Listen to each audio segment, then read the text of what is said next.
Mari kita teduhkan hati kita akan berdoa.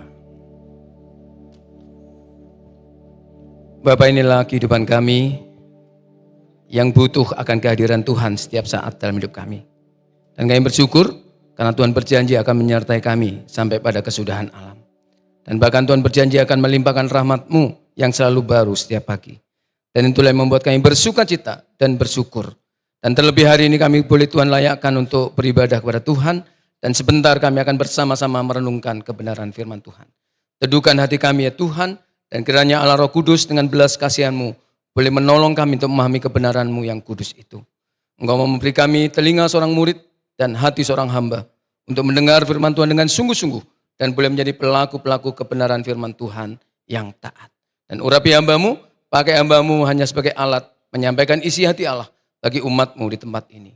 Di dalam nama Tuhan kami Yesus Kristus, Sang satu-satunya sumber kebenaran itu, kami berdoa dan selalu mengucap syukur. Haleluya. Amin. Shalom.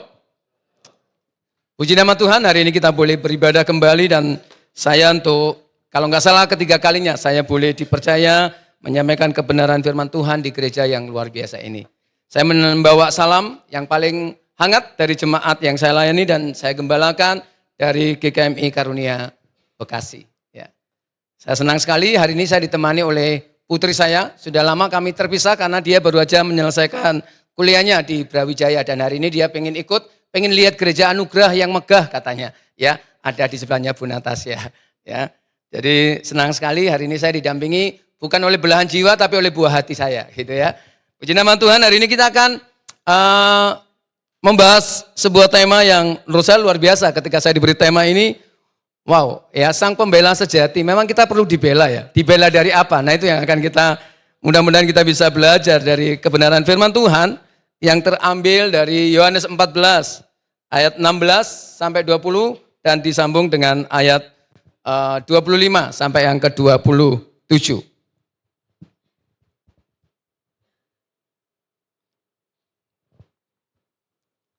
Injil Yohanes pasal 14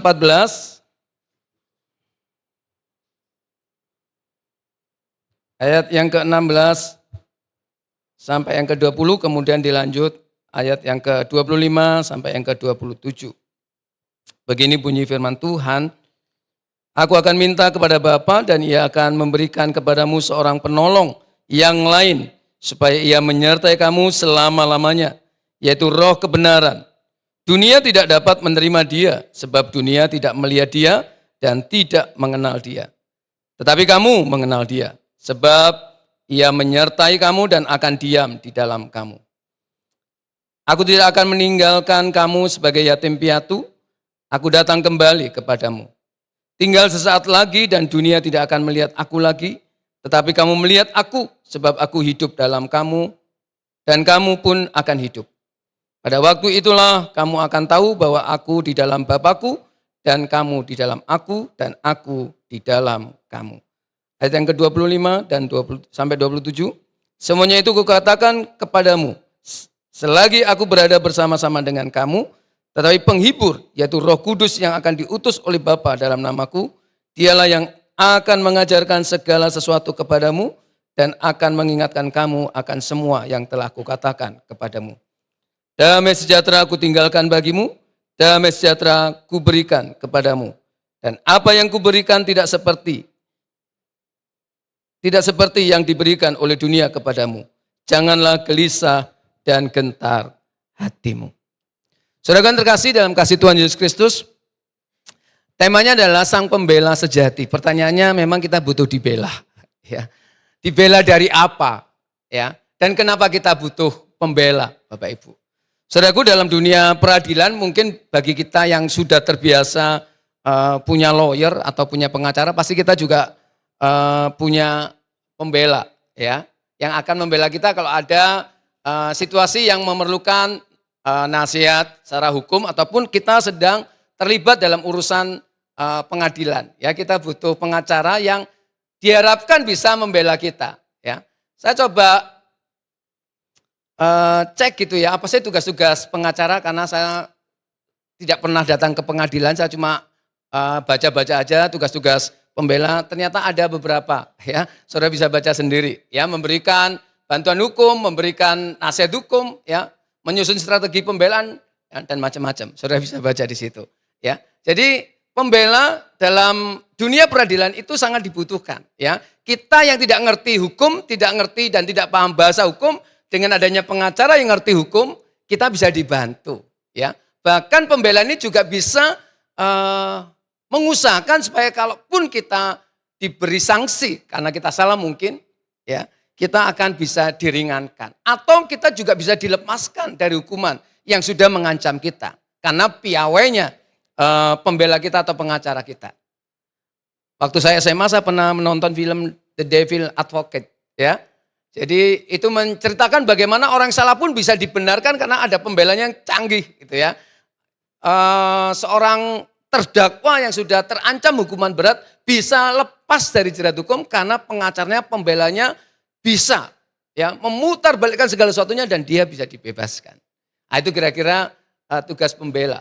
Ya. Nah dalam kehidupan kita hari lepas ke sehari ini apa yang perlu dibela dalam hidup kita? Ya, sampai-sampai Allah sendiri memberikan penolong yang lain. Kata penolong di situ ya memang ada diberi kata advokat gitu ya, pembela. Sekalipun ada pendamping, ya penghibur, ya penolong dan macam-macam. Tapi memang ada dari terjemahan lain dikatakan pembela. Ya, apa sih yang perlu dibela dari hidup kita? Ya, sampai Allah sendiri itu berinisiatif untuk memberikan penolong yang lain setelah fasenya Tuhan Yesus berakhir. Ya, kalau dalam durasi keilahiannya Yesus sebentar lagi akan mati, disalibkan dan kemudian bangkit dan naik ke surga. Dan dia menjanjikan seorang penolong yang lain. Dalam bahasa Alkitab, ini sebenarnya adalah bahasa abadi tentang kasihnya Allah yang tidak pernah diguncangkan oleh waktu, yang tidak pernah diguncangkan oleh apapun. Saudara, sekali lagi saya selalu bergelayut dengan pertanyaan kenapa ya kok sampai Tuhan harus memberikan Roh Kudus itu loh, sebagai penolong kita, sebagai pembela kita. Mari kita membaca ayat yang ke-16 Bapak Ibu. Saya ternyata sudah semakin usur Bapak Ibu harus memakai alat bantu gitu ya. Ayat 16 Bapak Ibu. Aku akan minta kepada Bapa dan ia akan memberikan kepadamu seorang penolong yang lain. Supaya ia menyertai kamu selama-lamanya. Supaya dia memberikan penolong yang lain. Saya suka dengan gambar ini karena yang memegang tangan itu adalah, nggak tahu itu tangan bapaknya kali ya, dan itu tangan anaknya. Saudara lebih suka dipegang oleh Tuhan Yesus atau memegang Tuhan Yesus? Sebenarnya gambar itu memberi saya refleksi itu. Ya, dalam hidup ini kita sering memegang Tuhan Yesus atau kita sering memberi keleluasaan Tuhan Yesus memegang hidup kita. Lebih nyaman mana, lebih aman mana, kita yang memegang Tuhan Yesus atau Tuhan Yesus yang memegang hidup kita? Ya. Kalau kita yang memegang itu ada capeknya Bapak Ibu, betul ya? Ada letihnya, ya. Ada bosennya, ya. Ke gereja terus tiap minggu, sekali-sekali lah plesir gitu ya. Berdoa terus nggak dijawab, kapok ya. Itu kalau kita memegang Tuhan, ya.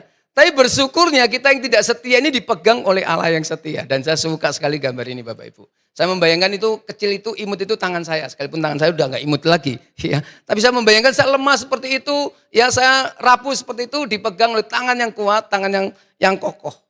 Dan Allah dalam keabadian kasihnya. Dari perjanjian lama sampai perjanjian baru.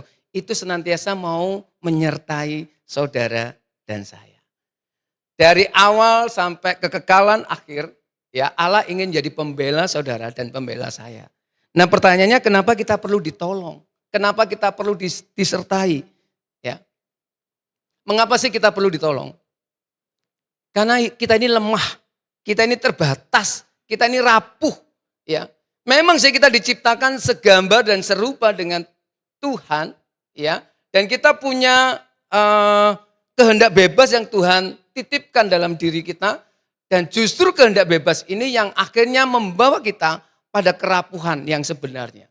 Karena justru kita tidak menggunakan kehendak bebas kita untuk mempermuliakan Tuhan, tapi kita menggunakan kehendak bebas kita untuk melawan Tuhan. Dan itu adalah cikal bakal kerapuhan kita. Dan disitulah makanya turunan dari dosa itu banyaknya penderitaan.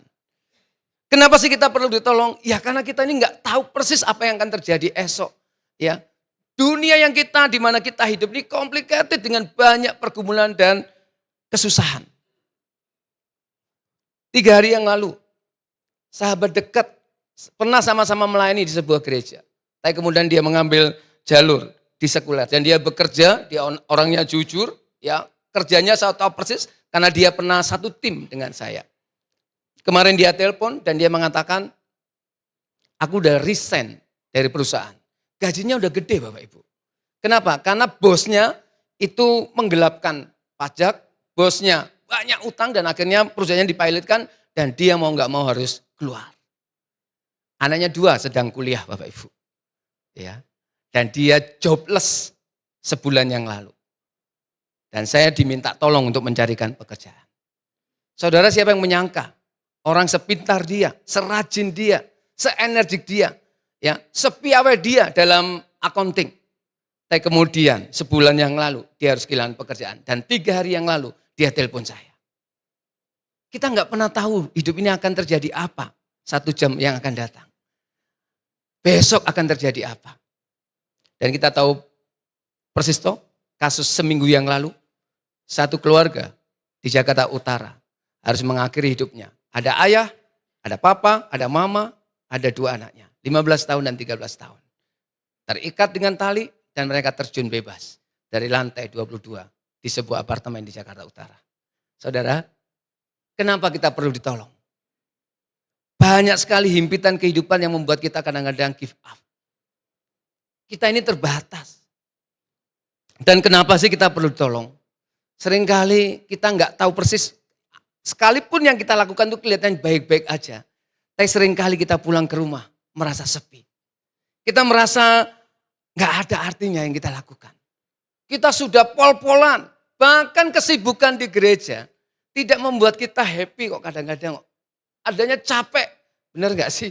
Ya, kadang-kadang sampai rumah, ya adanya lelah. Kenapa? Karena kita terbatas. Dan percaya atau tidak Bapak Ibu, semenjak usia kita 30 sampai 35 tahun, maka disitulah kehidupan kita mulai menurun Bapak Ibu. Semua bagian tubuh kita akan mengalami penurunan fungsinya. Dan itu nggak bisa di stop, cuma bisa di maintain dan dikelola lebih baik. Tapi semuanya akan menurun Bapak Ibu. Dan ini membuat manusia takut menghadapi tua, takut menghadapi kematian, takut menghadapi hari esok. Karena dia sadar dirinya semakin hari semakin menurun. Ya, yang masih di bawah 30 mungkin akan merasa happy-happy aja gitu hidupnya, baik-baik aja. Semuanya ada, masih gagah, masih sehat, masih fitness, masih oke, ya. Tapi sadar atau tidak, dan harusnya sadar Bapak, hidup kita ini akan mengalami degeneratif, turun.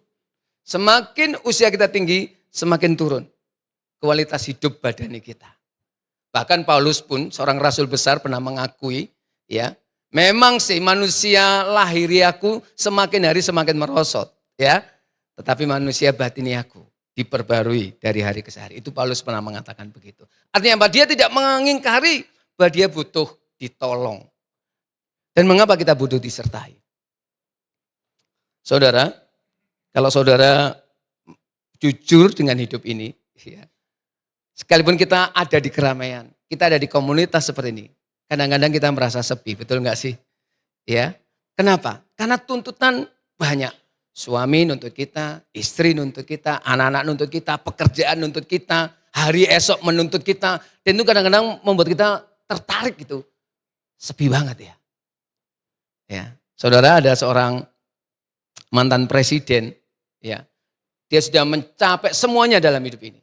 Dan kemudian di masa-masa dia pensiun, dia cuma tinggal sendirian Bapak Ibu. Istrinya udah meninggal, anak-anaknya udah pergi ke sana kemari.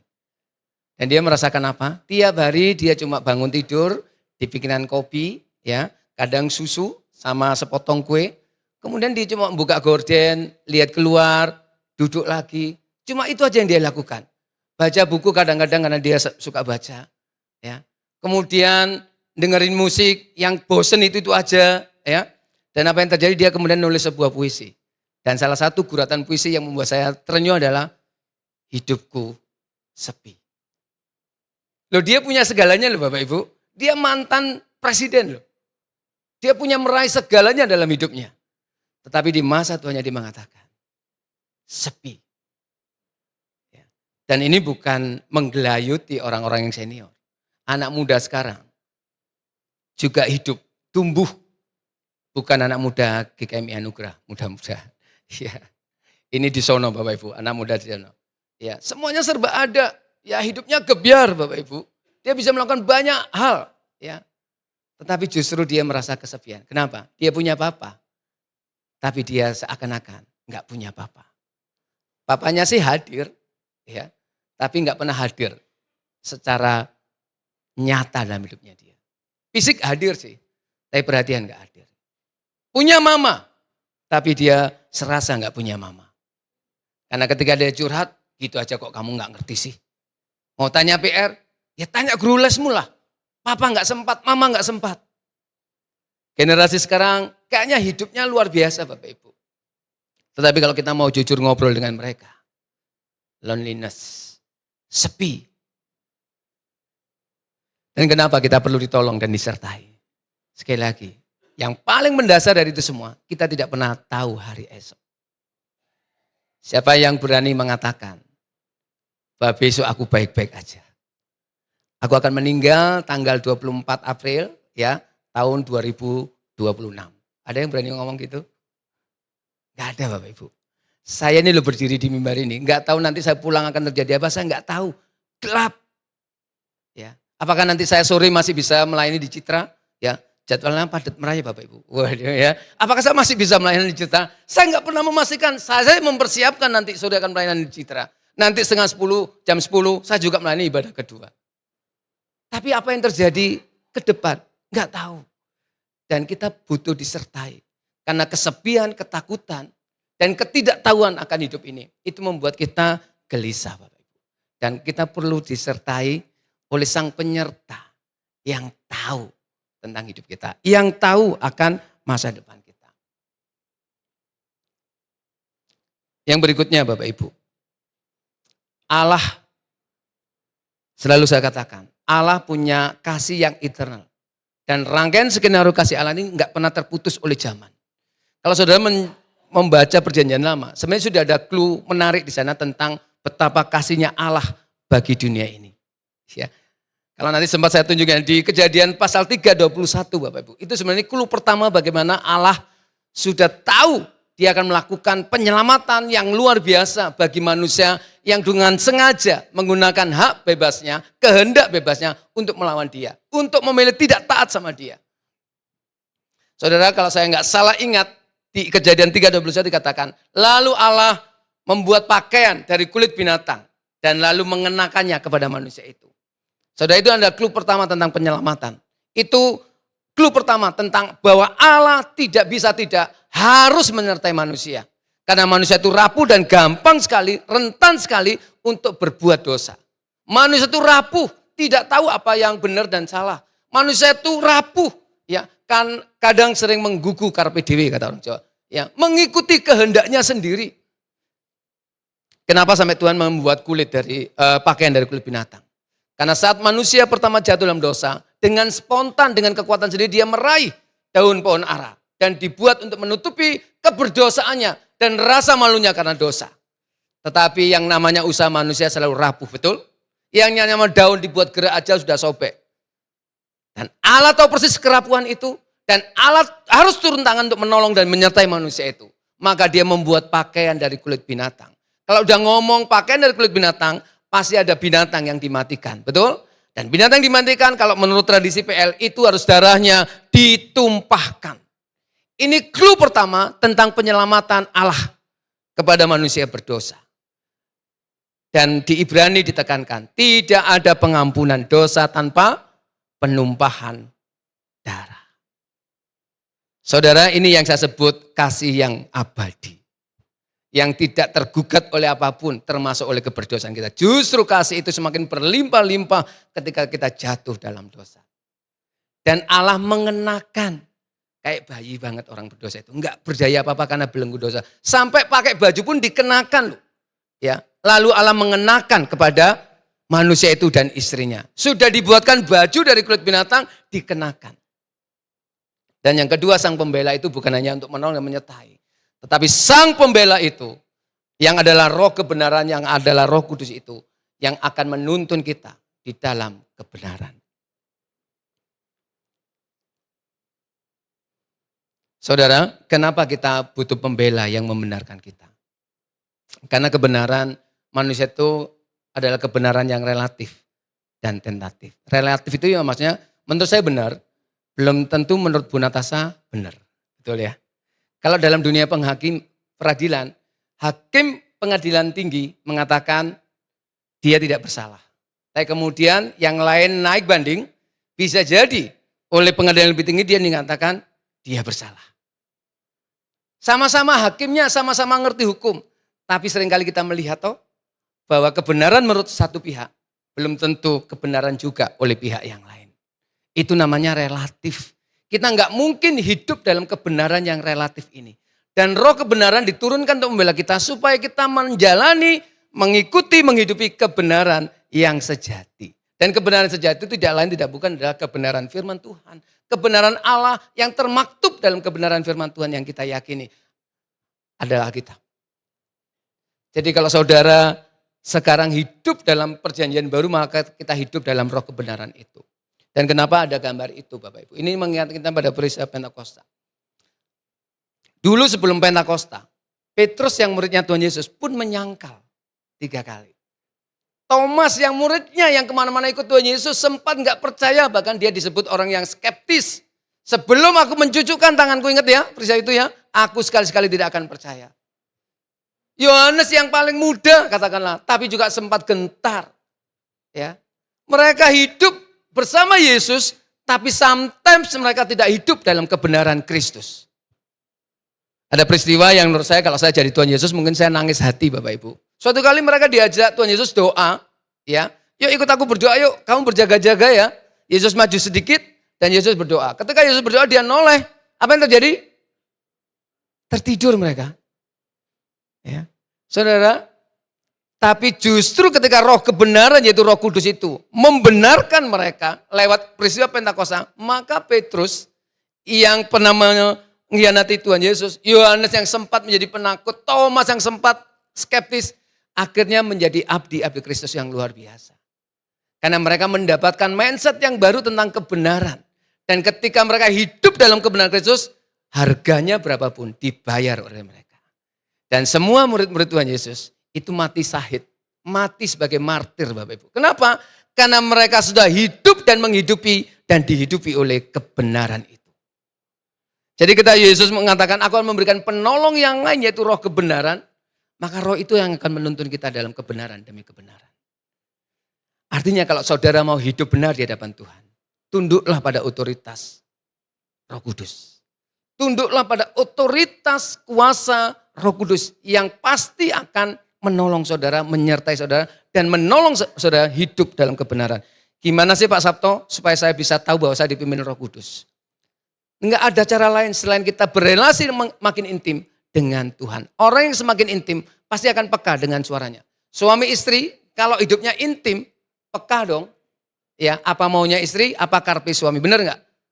Seseorang yang hidup intim maka dia akan paham. Dehem aja udah tahu. Oh ini lapar ini, ya. Oh ini minta duit ini. Ya. Oh ini minta uang belanja ditambahin ini. Tahu. Kenapa? Saking akrabnya. Tanya aja kepada Pak Eliezer bagaimana, ya. Kalau orang semakin intim udah tahu banget. Jadi kalau kita mau peka tentang pimpinan Roh Kudus, hiduplah karib dengan Tuhan. Gimana caranya Pak Sabto? Ya berdoalah, ya baca firman Tuhan. Sekolah minggu banget ya. Tapi iman sekolah minggu itu jarang kali dilakukan. Oleh jemaat di sono sih. Jemaat sini pasti melakukan. Baca kitab suci, doa tiap hari. Itu simple. Dan itu berkuasa. Tapi banyak orang tidak melakukan yang simple dan berkuasa ini. Ya, lebih suka scroll TikTok. Ya, wah bisa macam-macam kan kalau TikTok kan ya. Bisa macam-macam ya toh. Nonton sinetron yang layangan putus ya. Bikin hidup makin galau ya kan. Yang serinya nggak habis-habis. Zaman saya SD, SMP dulu ada sinetron Tersanjung, gue habis-habis. Ya, mungkin Bu Natasha ikut juga waktu itu ya. Ya sampai tersanjung 8 atau 9 gitu ya. Enggak putus-putus Bapak Ibu. Saudara, mari kita agendakan, bukan sempatkan. Mari kita agendakan. Ya, untuk mengimani iman sekolah minggu tadi loh ya. Baca kitab suci, doa tiap hari. Kemarin saya katakan di doa malam di GKM Karunia, doa itu adalah hak, bukan kewajiban. Ya, jadi kalau saudara ingin dengar suara kebenaran, hampiri sang kebenaran itu. Bergaul kariblah dengan sang kebenaran itu. Hidup ini terlalu bising kok, terlalu berisik kok. Kita keluar rumah loh pagi-pagi udah klakson, ya, wah udah macem-macem, ya. Kemarin saya jemput anak saya di stasiun, ya. Ini sedang puasa loh, ya. Tapi suara kebun binatang itu ada di mana-mana Bapak Ibu. Oh dasar kamu A, tit, gitu ya, di stasiun Bapak Ibu. Ya di depan stasiun. Oh dasar kamu B, tit, gitu ya. Itu lagi puasa Bapak Ibu. Ya. Jadi hidup ini sudah hiruk pikuk dengan banyak hal. Medsos membuat kita peka dengan banyaknya hiruk pikuk di medsos. Kita butuh waktu bersendiri dengan Tuhan. Amin. Di situ kita akan diajar peka. Aku mesti ngapain? Roh Kudus yang adalah roh kebenaran yang akan menuntun kita untuk mempunyai sifat dan sikap yang benar secara hakiki. Ya, kita tidak boleh bergantung pada kebenaran yang relatif dan kebenaran yang tentatif. Apa sih kebenaran tentatif? Sebelum ada teori baru yang benar, maka teori yang lama sekalipun salah akan dianggap kebenaran. Contohnya dulu kita mengenal namanya geosentris. Pusat alam semesta ini bumi. Tapi semenjak zamannya Galileo dibuktikan bahwa pusat peredaran alam semesta kita yaitu matahari.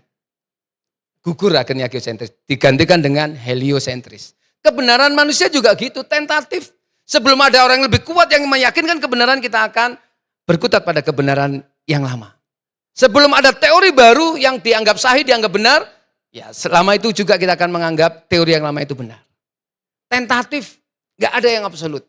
Makanya Roh Kudus, Allah tahu persis, kita dibingungkan dengan banyak kebenaran di dunia ini, Tuhan mengirimkan roh kebenaran.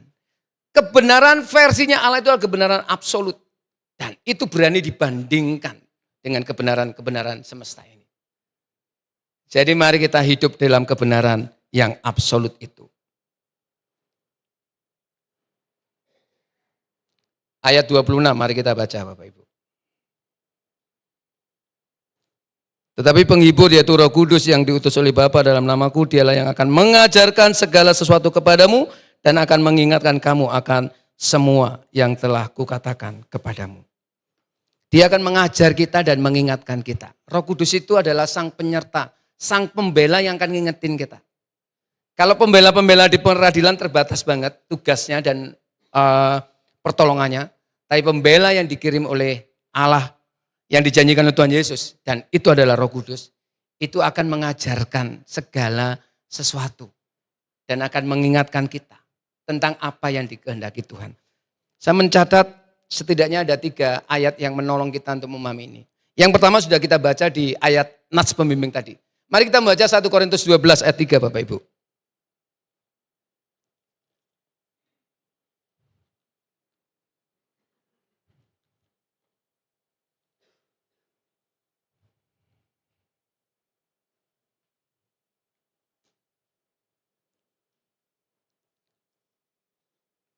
1 Korintus 12 ayat yang ketiga dan 11. Begini bunyi firman Tuhan. Karena itu aku mau meyakinkan kamu bahwa tidak ada seorang pun yang berkata-kata oleh Roh Allah dapat berkata terkutuklah Yesus. Dan tidak ada seorang pun yang dapat mengaku Yesus adalah Tuhan selain oleh Roh Kudus. Saudara, percayalah dan yakinilah dan sadarilah bahwa kalau saudara sekarang masih bisa percaya pada Tuhan Yesus Kristus, saudara masih bisa beribadah dengan yakin bahwa ini adalah ibadah yang dikehendaki Tuhan. Selama saudara masih bisa bernafas dengan baik dan melakukan hal-hal yang baik dan benar, itu karena Roh Kudus. Jadi apa yang ada pada diri saudara, iman saudara, itu adalah karya Roh Kudus. Tidak ada iman karena diri sendiri. Kita diselamatkan itu karena anugerah. Pemahaman diselamatkan oleh kasih karunia ini karya Roh Kudus, bukan karya orang lain. Jadi kalau kita mengaku Yesus adalah Tuhan, dan Juru Selamat. Itu karena Roh Kudus yang ada dalam diri kita. Memang orang-orang di sekitar kita, hamba Tuhan, bacaan itu membantu kita. Tetapi yang membuat kita bertobat sungguh adalah Roh Kudus. Artinya apa? Jadi kalau saudara Kristen sejak lahir, saudara belum tentu lahir baru. Karena lahir baru, lahir kembali itu karya Roh Kudus. Saudara mungkin tercatat Kristen sejak lahir. Bahkan KTP-mu, KTM-mu semuanya tertulis Kristen. Tapi selama saudara belum membuka diri pada karya Roh Kudus. Yang membuat kita mengaku Yesus adalah Tuhan. Maka disitulah kita sedang butuh Sang Pembela ini. Sang Roh kebenaran ini yang akan mengingatkan kita tentang diri kita. Dia akan mengajar kita dan mengingat betapa berdosanya kita, betapa rapuhnya kita, betapa terbatasnya kita. Betapa kesepiannya kita. Dan ayat 11. Tetapi semuanya ini dikerjakan oleh Roh yang satu dan yang sama yang memberikan karunia kepada tiap-tiap orang secara khusus seperti yang dikehendakinya.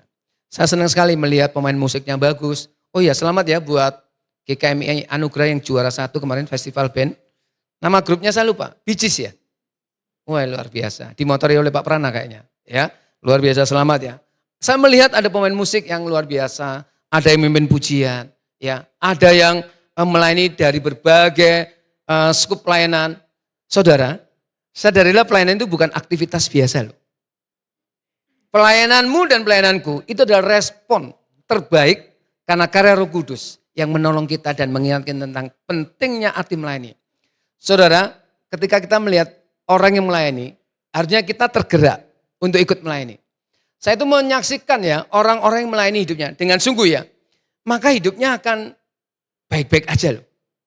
Bukan berarti nggak ada masalah, tapi entah kenapa tumbuhnya itu baik gitu. Anak-anaknya tumbuh baik, ya, usahanya juga tumbuh baik. Entah kenapa ini bisa salah, tapi pengamatan saya di semua gereja, orang yang melayani sungguh-sungguh, hidupnya akan baik. Dan bahkan jadi berkat bagi banyak orang. Saya rindu, ya, semua gereja akan diisi oleh orang-orang yang karena mengalami karunia Allah dan mendemonstrasinya di gereja masing-masing, mendemonstrasikannya, dan itu sadari, yakini bahwa itu adalah karya Roh Kudus. Kita nggak bisa melayani tanpa Roh Kudus. Kita bisa melayani sih, kalau tanpa Roh Kudus maka itu akan menjadi aktivitas yang melelahkan. Tapi kalau kita melayani dan respon kita akan karya Roh Kudus, maka akan selalu ada api di sana. Ada sukacita yang entah sulit dibayangkan dan sulit diganti dengan apapun, termasuk dengan biaya, transport atau biaya macam-macam. Orang kalau sudah meresponi karya Roh Kudus dalam hidupnya, melayani itu sebuah hal yang menyukacitakan. Amin gak sih? Ya. Melayani itu menjadi sesuatu yang membuat kita semangat gitu loh. Sekalipun kerja capek, tapi ketika ada melayani, aku harus latihan musik Jumat malam. Kalau di Karunia itu Jumat malam. Dan itu adalah orang-orang pekerja Bapak Ibu. Dan mereka tuh antusias latihan. Kenapa? Dan saya berharap itu karena Roh Kudus. Saudara yang di sini yang melayani sebagai guru sekolah minggu, sebagai pemain musik, sebagai apapun. Temukan sukacita dan pelayanan. Kalau saudara masih merasa capek, jangan-jangan saudara melayani karena saudara ingin dilihat di gereja. Kalau saudara melayani ya dari pagi sampai sore dan hasilnya cuma lelah, jangan-jangan saudara karena ingin sibuk aja, ingin tampak sibuk aja di gereja. Bukan karena Roh kebenaran, Sang Pembela yang sedang berkarya dalam hidup saudara. Karena apa? Karunia melayani itu dari Roh Kudus kok. Dikerjakan oleh Roh yang sama. Jadi kalau saudara ke gerejanya untuk mengisi jadwal kosong di jam 8, jam 10, tidak karena kerinduan saudara menyembah Tuhan, bisa jadi saudara sedang rutin aja gitu. Ya, kayak Kopaja atau Cek Lingko ya, yang ya tiap pagi harus jalan muter ya. Enggak ada hidupnya, enggak ada sesuatu yang benar-benar bisa dirasakan. Ibadah pun kalau itu respon karena karya Roh Kudus dan meresponi bahwa aku sudah punya pembela dan sang penyerta, akan lain. Ibadah ini akan lebih semarak. Roma 8.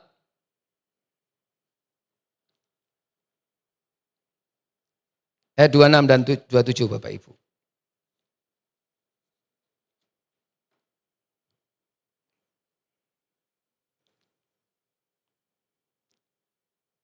Demikian juga Roh membantu kita dalam kelemahan kita sebab kita tidak tahu bagaimana sebenarnya harus berdoa.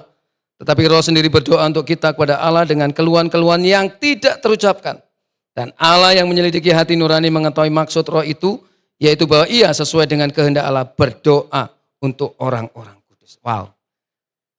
Kita kadang-kadang nggak bisa berdoa, saking banyaknya masalah. Saking himpitan, ya, baru aja diputus, ya, idola kita, ya baru aja diputus kekasih jiwa kita, ya baru aja kehilangan pekerjaan, sampai berdoa pun nggak ada kata-kata. Tapi menarik, pembela kita akan mentranslate bahasa tetesan air matamu sampai kepada kirbatnya Allah. Jadi berdoa memang nggak perlu muluk-muluk Bapak Ibu. Kita berdiam dulu loh, yang ngomong berdiam diri aja, yang ngomong cuma tetesan air mata, Allah ngerti loh. Allah ngerti, amin nggak? Kenapa ada Roh Kudus yang akan membela kita, yang akan menjadi pengacara kita di hadapan Allah dan akan menyampaikan doa-doa kita. Jadi seberapapun berat saudara ada dalam lembah kekelaman sekalipun, tetaplah terkonek. Nah di sini misalnya disebut connect, keren banget ya. Tetaplah terkonek dengan Sang Pembela kita. Karena dia yang akan menerjemahkan bahasa-bahasa yang tidak terungkapkan. Amin gak sih saudara? Ini yang akan membela kita. Roh ini yang akan menerjemahkan setiap keluhan kita. Kenapa sih banyak orang putus asa? Bisa jadi dia sedang tidak sadar bahwa ada Allah yang mengasihi dia. Makanya saudara kalau punya sahabat, jangan segan-segan kenalkan Allah di dalam Yesus Kristus dan dalam terang Roh Kudus, Sang Pembela itu. Bisa jadi lo itu teman sekantormu, bisa jadi lo itu tetangga kanan kirimu, bisa jadi lo kolegamu, ya pelanggan setiamu, customer setiamu. Kelihatannya hahe sama kita, tapi hidupnya sepi. Tugas kita menyampaikan, ada Sang Pembela Agung. Yang terakhir Bapak Ibu, ayat yang ke-27. Damai sejahtera kuberikan kepadamu. Damai sejahtera kutinggalkan bagimu. Jangan gelisah hatimu. Saudara, banyak orang gelisah hari ini. Ya, gelisah karena persaingan, ya gelisah karena dulu-duluan siapa yang akan menjadi trendsetter di gereja ini, ya dengan HP barunya, dengan mode terbarunya, dengan potongan rambut terbarunya, ya. Wah, karena persaingan ini membuat kita kehilangan damai sejahtera. Ya. Ini saya kalau ngikutin WA pagi ini Bapak Ibu, banyak orang-orang sedang curhat tentang kehilangan damai sejahtera Bapak Ibu. Saya belum balas karena sedang ibadah. Ya. Ini WA dari kemarin terus, ada beberapa orang yang sedang curhat Bapak itu lewat WA. Ditelepon nggak mau, pengennya lewat WA. Ya. Dia merasa nggak ada sukacita. Dia kerja, dia beribadah, dia berelasi, nggak ada sukacita. Hidupnya hampa, dia ngeliatin orang tuh sebel aja bawaannya. Apakah saudara begitu? Lihat majelismu sebel gitu ya. Majelis kok ngongkon itu ya, banyak program ya, nggak pernah ngunjungi aku, programnya wakeh ya toh. Apakah guru sekolah minggu nyebelin gitu ya, sakar PDW, atau bahkan pendetamu nyebelin ya. Enggak lah, pendeta GKMI Anugerah baik-baik ya. Ini saya ngomong pendeta, kadang-kadang gitu loh, kita melihat orang tuh sebel ya. Kenapa? Karena hidup kita ini sudah banyak masalah Bapak Ibu. Dulu zaman saya kuliah, SMA kuliah, gampang gitu curhat ke pendeta saya, curhat ke kakak rohani saya. Sekarang saya mau curhat, pendeta saya juga punya masalah, ya toh? Senior saya juga punya masalah. Curhat sama siapa kita? Iya kan? Ke Pak Iwan. Ya Pak Iwan juga banyak masalahnya, ya. Ya. Dulu kita gampang curhat, ke orang tua kita enak curhat. Sekarang orang tua juga banyak tuntutan, ya. Jadi anak nggak bisa curhat. Gelisah Bapak Ibu. Ya. Kita ngomong coba cek aja, semua orang suka damai nggak? Suka nggak? Suka. Suami istri sukanya damai nggak? Tapi coba perhatikan pagi-pagi itu udah rame rumah tangga itu. Ini rumah tangga di sono ya. Kemeriak, bukan saling mendukung, saling support atau bahkan saling mendoakan. Enggak, nyari sendal lah, nyari tas lah. Ya. Bahkan ada rumah tangga ya, itu tengkar gara-gara pasta gigi Bapak Ibu. Percaya nggak? Ini beneran. Lu kok bisa pasta gigi bikin tengkar Pak Sabto? Gara-gara suaminya udah masuk kamar mandi, teriak, "Ma, pasta giginya habis." Mamanya, istrinya di luar. "Masih ada, plenyet aja, diatasin." Ya, plenyet sampai di atas. Habis, plenyet sampai ke atas. Waktunya pasta giginya dibuka, lumayan dibuang. Tuh habis tuh. Waktunya sampai sini diambil, diplenyet. Tuh masih keluarkan. Gara-gara pasta gigi diplenyet, tahu ya diplenyet ke atas loh. Diurut sampai ke atas ya. Oh masih ada kan, masih 2 kali pakai ini Pak gitu. Tapi suaminya kan males ya, pengennya ganti baru. Itu bisa jadi tengkar Bapak Ibu. Katanya ngomong damai ya, suka yang indah-indah, sejahtera, tapi ternyata konflik di mana-mana. Di rumah tangga ada konflik, di tetangga ada konflik. Ya, kemarin tetangga saya tengkar gara-gara anak main bola, Bapak Ibu. Rame, tapi akhirnya malu sendiri, maaf-maafan. Ya. Di gereja ada konflik enggak? Ada sih. Ya, kalau mau jujur ada, ya. Antar majelis, antar komisi, sekali lagi bukan di sini, di sono. Ya. Saya sedang ngomong gereja di sono loh Bapak Ibu. Ya.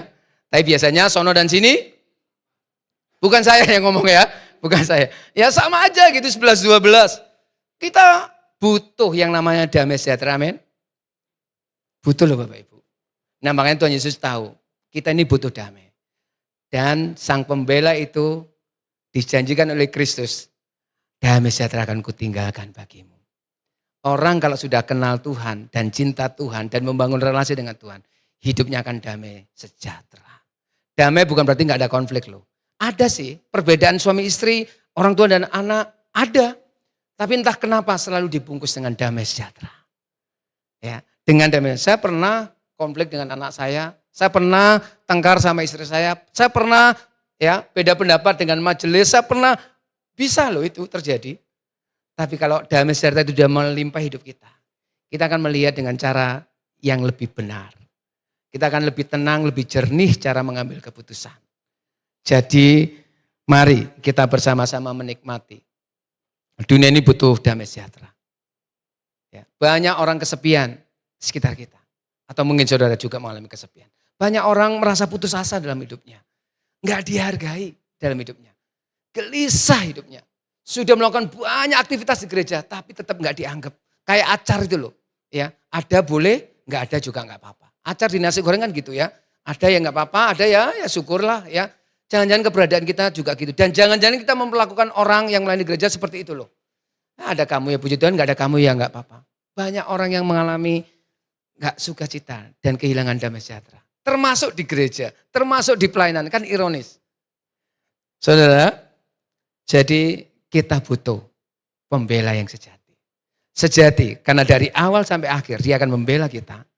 Dan dia tidak menuntut bayaran. Dia tidak menuntut fee. Dia tidak menuntut keterbukaan hatimu untuk dibela loh dia. Dia akan membenarkan saudara, akan menyertai saudara, akan menolong saudara, dan akan memberi saudara damai sejahtera. Sehingga anak muda akan damai sejahtera ya dengan menggunakan gadgetnya dengan baik. Yang masa-masa pensiun, yang sudah mulai memasuki masa-masa kesendirian, anak-anak udah pada gede, tetap ada damai. Tetap menjadi pendoa syafaat yang setia. Ya. Saudara, hidup ini enggak mudah. Dan pembela itu ingin menjernihkan hidup saudara. Supaya saudara tidak percaya pada suara-suara yang menghakimi saudara. Suara-suara dunia ini yang sering memojokkan saudara. Suara-suara yang tidak pernah menghargai saudara. Percayalah pada suara roh kebenaran itu. Saat dunia tidak mencintai saudara, Allah mencintai saudara. Saat suara dunia ini mengatakan kamu gak berhak, kamu gak berharga, kamu gak punya kuasa di sini. Kamu bukan apa-apa di sini. Ketika dunia membuli, dengan perkataan-perkataan dan menghakimi kita. Suara roh kebenaran itu mengatakan, aku mengasihi engkau. Engkau berharga di mataku. Engkau boleh kehilangan apapun. Dan engkau boleh ditinggalkan oleh siapapun. Tapi aku gak pernah ninggalin engkau. Suara roh kebenaran itu selalu berkumandang dalam hidup kita. Masalahnya, kita mau membuka hati enggak? Dengar-dengaran enggak? Mari kita percaya apa yang Tuhan katakan. Saya akan akhiri khotbah saya dengan sebuah video klip kecil, mudah-mudahan saya tidak kelewat waktu ya. Boleh ditayangkan video kecilnya. Saya yakin saudara pernah mendengar lagu ini, ya judulnya You Say. Ya. Saya sangat terberkati oleh pujian ini. Ya. Kita punya pembela yang selalu mengatakan terbaik buat kita. Dunia boleh menghakimi kita, tapi sang pembela kita tidak pernah menghakimi. Justru dia membawa kita pada kebenaran satu, ke kebenaran yang lain. I keep fighting voices in my mind that say I'm not enough.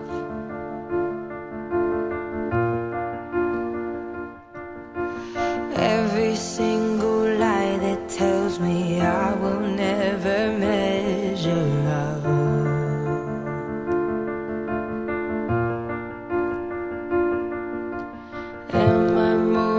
Just the sum of every high and every low.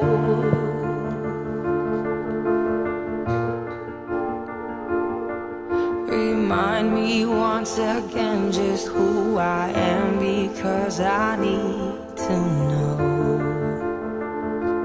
Ooh, you say I'm loved when I can't feel a thing. You say I am strong when I think I'm weak. And you say I am held when I am falling short. And when I don't belong, oh, you say I am yours. And I believe, oh, I believe what you say of me. I believe the only thing that matters now is everything you think of me.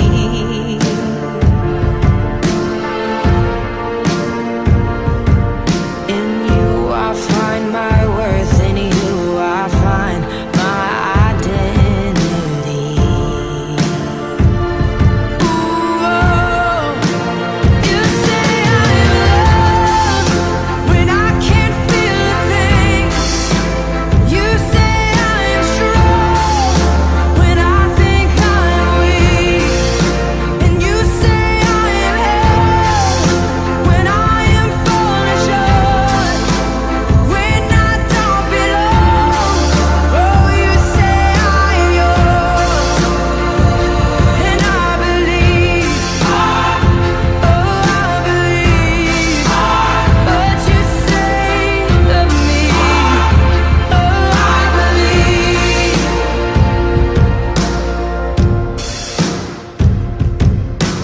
Taking all I have and now I'm laying it at your feet.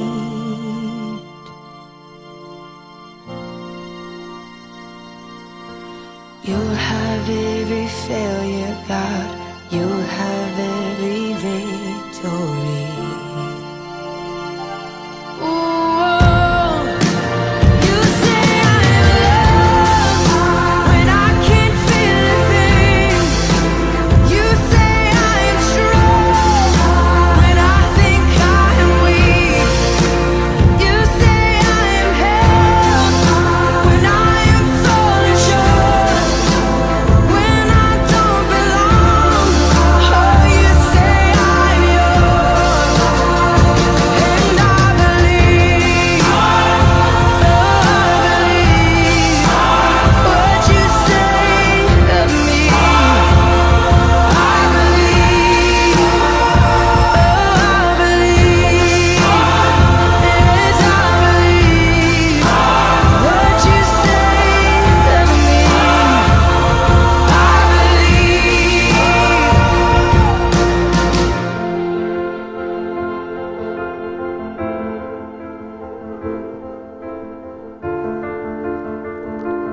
Mari kita berdoa.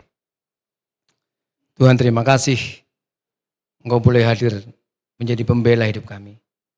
Karena memang sejatinya kami butuh dibela Tuhan. Karena kami lemah, kami kadang tidak mengerti. Kami tidak tahu apa yang terjadi esok. Kami sering dipojokkan oleh nilai-nilai norma dunia ini. Kami sering tidak dianggap. Dan bahkan kebaikan kami disalahpahami. Kesepian kami juga sering mencekam kehidupan kami Tuhan. Dan kami bersyukur Allah hadir menjadi pembela kami. Bahkan bukan sekedar membela, tapi juga membenarkan kami, menyertai kami dan menolong kami. Bahkan memberi kami damai sejahtera. Biarlah kami terus hidup di dalam kebenaran Sang Pembela sejati kami. Biarlah kami terus membangun relasi yang semakin intim dan karib dengan Sang Pembela kami. Yaitu Roh Kudus sendiri. Dengan Allah sendiri di dalam Tuhan Yesus Kristus. Sehingga kami kuat menghadapi apapun yang dikatakan dunia. Dan kami siap menghadapi apapun yang dunia sajikan. Karena kami sedang hidup dalam satu kebenaran yang absolut. Yaitu kebenaran Allah. Melalui terang kuat kuasa Sang Pembela Agung kami, Roh Allah sendiri. Kuatkan dan teguhkan iman umat-Mu dan berkati mereka. Rumah tangga demi rumah tangga. Keluarga demi keluarga, pribadi lepas pribadi. Pergumulan lepas pergumulan. Tuhan menyertai dan membela kehidupan umat-Mu di tempat ini. Di dalam nama Tuhan kami, Yesus Kristus, Sang satu-satunya pembela kehidupan kami berdoa dan mempersembahkan hidup dan doa kami. Haleluya. Amin.